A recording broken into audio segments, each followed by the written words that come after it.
আচ্ছা, আমরা content creator হিসেবে কি যা খুশি তাই করতে পারি? আপনাদের কি মনে হয়? এই যে ছাপড়ি, এই যে নপুংসকের বাচ্চা, এটাকে তো আপনারা সবাই চেনেন। এটার নাম হচ্ছে স্যান্ডি সাহা। এই যে ভালো করে দেখুন, ও তো নিজে গুণেই কিভাবে যেন ভাইরাল হয়ে গেছে, কিভাবে যেন বিখ্যাত হয়ে গেছে। মানে ভীষণ অবাক হই। তো যাই হোক, হয়েছে, নিজের ক্ষমতায় হয়েছে, গালাগালি করে লোককে উল্টোপাল্টা ড্রেস আপ করে, মানে হয়েছে, ঠিক আছে, ইটস ওকে। সে এখন ফেমাস ব্যক্তি, তাই নিয়ে আমার কোনো বক্তব্য নেই। কিন্তু তিনি প্রথম থেকেই, যখন থেকে কন্টেন্ট ক্রিয়েট করেন, তখন থেকে একসঙ্গে তিনি তিনটে প্রজাতিকে মানে ছোট করছেন, অপমান করছেন।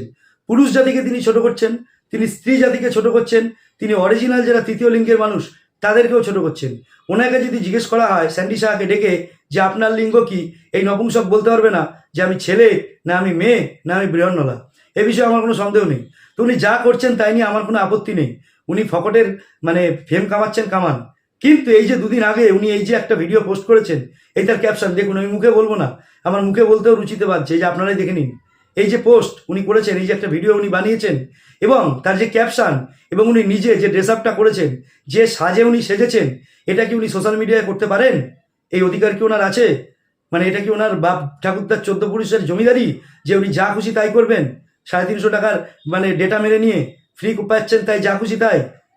2 মিলিয়ন ফলোয়ার আছে বলে আমি যা খুশি তাই করব? এটা সম্ভব? এই ওয়েস্ট বেঙ্গলে আমরা এই সংস্কৃতি নিয়ে বাস করি। প্রত্যেকটা পরিবারে একটা দুটো করে বাচ্চা আছে, প্রত্যেকটা পরিবারে। সে কালচার আনকালচার, গরিব বড়লোক, আপনি যেরাম পরিবারই ধরুন না কেন, প্রত্যেকটা পরিবারেই বাচ্চা আছে। এবং সেই বাচ্চারা রীতিমতো মোবাইল নিয়ে ঘাটাঘাটি করে। তারা মোবাইল খুলে এইগুলো শিখবে যে লিঙ্গ সম্বন্ধে তাদের মনে এই ধারণা হবে? মানে এটা কালচার, এই কালচারে আমরা আছি। আমি ভেবেছিলাম সোশ্যাল মিডিয়ায় এসে গালাগাল করবো না কাউকে, প্রথম দিকে ঠিক করে নিয়েছিলাম যে অন্তত ভিডিওতে কাউকে গালাগাল করবো না। কিন্তু এই সুরের বাচ্চাকে যদি গালাগালি না করি, তাহলে মানে নিজেকেও অপরাধী লাগবে। মানে আমরাও কি এদের মতো নপুংসক হয়ে গেছি নাকি, এই হারামজাদাটার মতন, যে আমরা সবাই দেখছি, সহ্য করছি?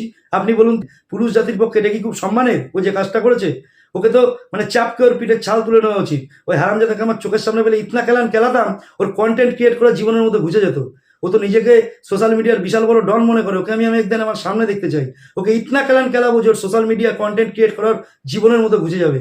এইভাবে মানুষের সামনে এইগুলো নিয়ে আসছে, বাচ্চা কাচ্চাগুলো এইসব শিখবে।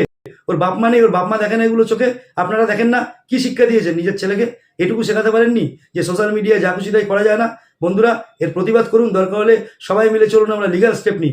ভিডিও ভালো লাগলে অবশ্যই একটা লাইক করবেন, চারিদিকে শেয়ার করবেন, যাতে এই কুকুরটাকে মানুষ শাস্তি করতে পারে। এই ব্যাপারে আপনার কোনো বক্তব্য থাকলে অবশ্যই কমেন্ট বক্সে জানাবেন। আর আমার চ্যানেল সাবস্ক্রাইব করে অবশ্যই আমার পাশে থাকবেন। সবাই ভালো থাকবেন। Thank you.